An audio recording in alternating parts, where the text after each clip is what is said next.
ठरलं तर मग या मालिकेच्या येणाऱ्या काही भागामध्ये मित्रांनो आपल्याला असं पाहायला मिळणार आहे की आता साक्षीला होणार जन्मठेपेची शिक्षा. आता चैतन्याने साक्षीविरुद्ध पुरावे गोळा केलेले आहे. आता लवकरच आता चैतन्य हे पुरावे अर्जुनला देणार आणि आता साक्षीला होणार जन्मठेपेची शिक्षा.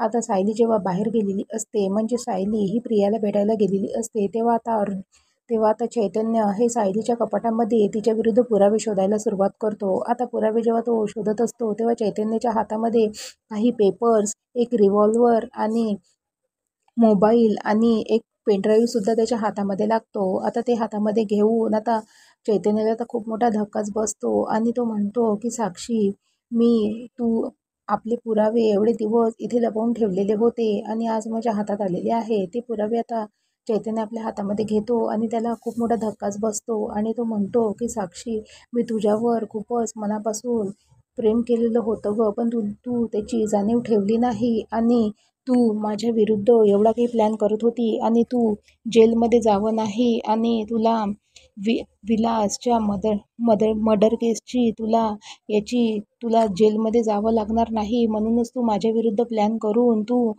मला आतापर्यंत तू फसवत आहे, असं सुद्धा आता चैतन्य हा साक्षीला म्हणत असतो आणि आता तो खूपच उदास झालेला असतो आणि आता चैतन्यसुद्धा म्हणतो की साक्षी, तू खूपच मला फसवणूक आतापर्यंत तू माझी करत आली गं, पण आता तसं होणार नाही आहे आणि मला आता पुरावे मिळाले आहे, असं सुद्धा ते चैतन्य म्हणत असतो. आणि पुन्हा चैतन्य म्हणतो की मी तुझ्यावर खरं प्रेम केलेलं होतं, पण तू त्याची बिलकुलच कदर ठेवली नाही आणि अर्जुन मला किती काही सांगत होता तुझ्याबद्दल, पण मी त्याच्यावर सुद्धा बिलकुल विश्वास ठेवला नाही. उलट मी माझ्या मित्राला खूप काही तुझ्याबद्दल बोललो आणि मी त्याच्यावर एकही शब्द विश्वास ठेवला नाही. आता याचा पस्तावा सुद्धा तर चैतन्याला होत असते. इकडे आता सर्व काही पुरावे चैतन्याच्या हातात आल्यावर चैतन्य हा सायलीला फोन करतो आणि तिला भेटण्यासाठी बोलवतो. तेव्हा आता सायली ही चैतन्याला भेटायला येते आणि म्हणते की चैतन्य सर, तुम्ही मला इथे का बरं भेटायला बोलवलेलं आहे. तेव्हा आता चैतन्य आता सायलीला म्हणतो की मला साक्षीविरुद्ध सायली पुरावे मिळालेले आहे आणि तो सर्व काही पुरावे तो सायलीच्या हातामध्ये देतो. आता सर्व काही पुरावे सायलीला मिळाल्याच्या नंतर सायलीला तर खूप मोठा धक्काच बसतो आणि सायली ही खूपच खुश होऊन जाते.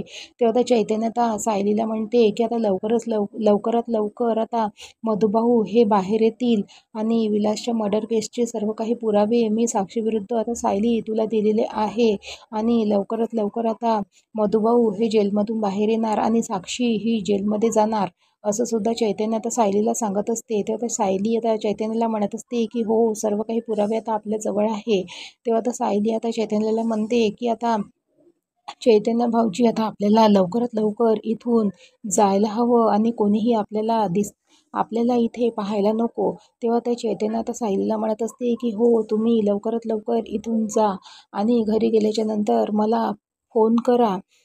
तेव्हा आता सायली आता चैतन्याला हो म्हणते आणि सायली ही निघते, घरी जायला निघते. तेव्हा आता मित्रांनो त्या येणाऱ्या भागामध्ये पुढे नक्की काय होणार. आता सायली घरी जाताना आता तिच्या हातामध्ये जे काही पुरावे आहे ते सर्व काही साक्षीला कळणार तर नाही ना, आणि साक्षी ही सायली आणि चैतन्याचा गेम तर वाजवणार नाही ना. तेव्हा आता सायली ही सुखरूप घरी पोहोचणार का.